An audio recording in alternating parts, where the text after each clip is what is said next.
This is a comic novel, I should stress. I might get quite close to the mic because I'm a bit husky tonight. I was going to read two extracts, but I've changed my mind.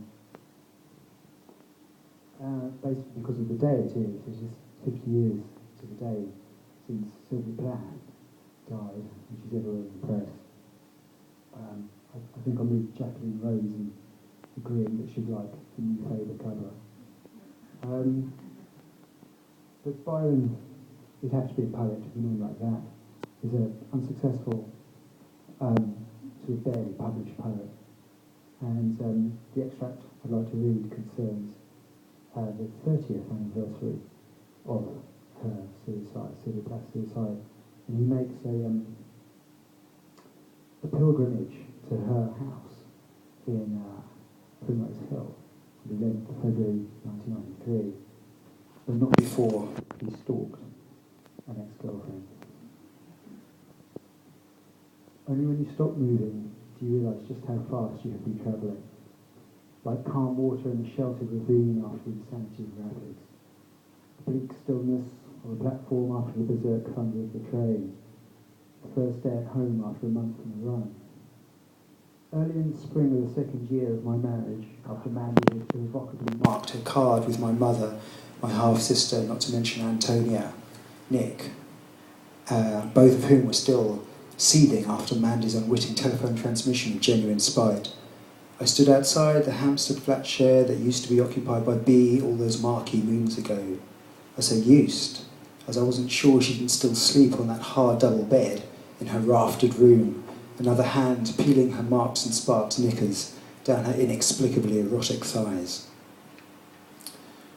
That lambent morning, I had a sudden feeling of stillness, as if after long and violent movement I had been brought short, stopped dead. Misty Victorian footpaths, elegant frontages, children late for school, climbing from sparkling people carriers, toddlers in three-wheeled buggies, wicker trees, the sun aperture colourless and infinite. Ah, the children we never had. The coherent and productive life we never made. Nostalgia and sentimentality curdling to make their bilious brew. On the one hand, I was confident that I sought to explicate the present by an examination of the past. On the other, I felt like a stalker standing there with no particular errand, attempting to peek through the slattered pine blinds. No, the expressions prints didn't appear to be on the walls. Little sign of the 3 out-of-work gallants either. Most likely they all found posts in the city, in the theatre, or the grubby streets of London's media land. I couldn't be sure I didn't see one of them reading the news the other night, but that might have been his father. I considered rapping on the door, but thought better of it. The idea of buttonholing passers-by and informing them that once upon a time he lived all love, all beauty, was briefly entertained. It occurred to me then that I was still in mental contact with B, that I conducted imaginary conversations with her, or at least with her ghost. The people we have mind conversations with, lovers, friends from the past, the dead even, are very important. To our current coterie, they seem like marginal, never-mentioned people, but to the inner life they are central. Long after Mandy had usurped B, she made a point of bringing her up in conversation, mainly for the purpose of ridicule. She said, "That name, B, it sounds like a dog's name." I don't know how you could have put up with somebody so dull. She never went to parties. She bought her clothes from the charity shop. I would tolerate these snide, rampantly jealous attacks in silence. The subject of B was never ventured by me. Instead, I was the loving curator of her museum, visiting the gallery of our memories, with increasing frequency, holding those imaginary conversations. It wasn't as if Mandy's thin drizzle of poisonous calumnies didn't have an effect, though. I began to question whether I truly liked everything about B, her reticence, her rather too wide shoulders, the way she made me feel, in Austen's phrase, the inferiority of my connections. Then I saw sense. B had that rarest of attributes, in a woman, ultimate indifference to what people thought of her. Some women only lose their self-consciousness when dealing with children.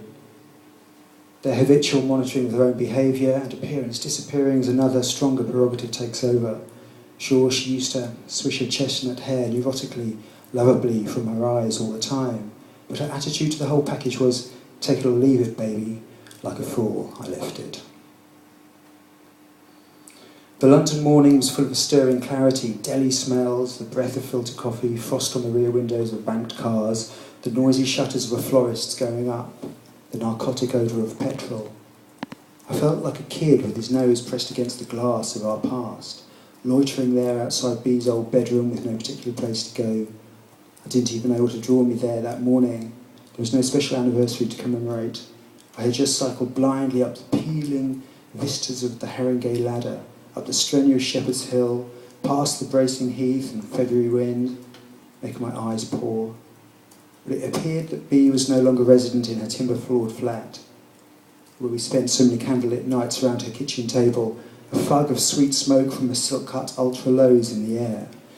And even if she had been there, what would I have said? Sorry for dumping you, for having no faith in myself or you or love. Sorry for relinquishing our nascent passion for marriage to a barbarous harpy.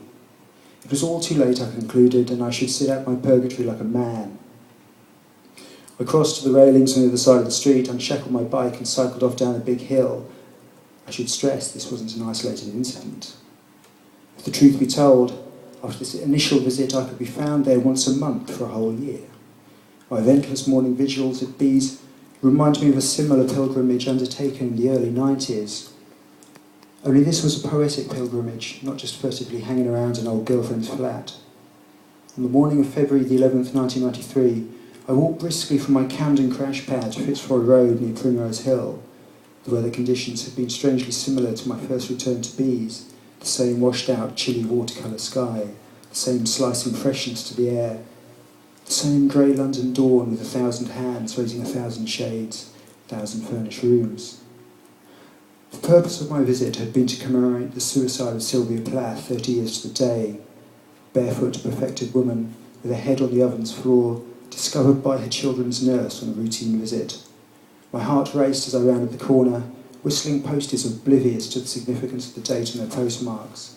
I'd expected coachloads of Japanese tourists, the dismal, peanut-crunching crowd, or at least a few fey dawdlers in overcoats like myself. Instead, nothing. The street was bare as a chapel of rest. I stood very still in front of the solid-looking house with its plaque celebrating Yeats's brief sojourn and felt a thrilling solidarity with my fellow bards.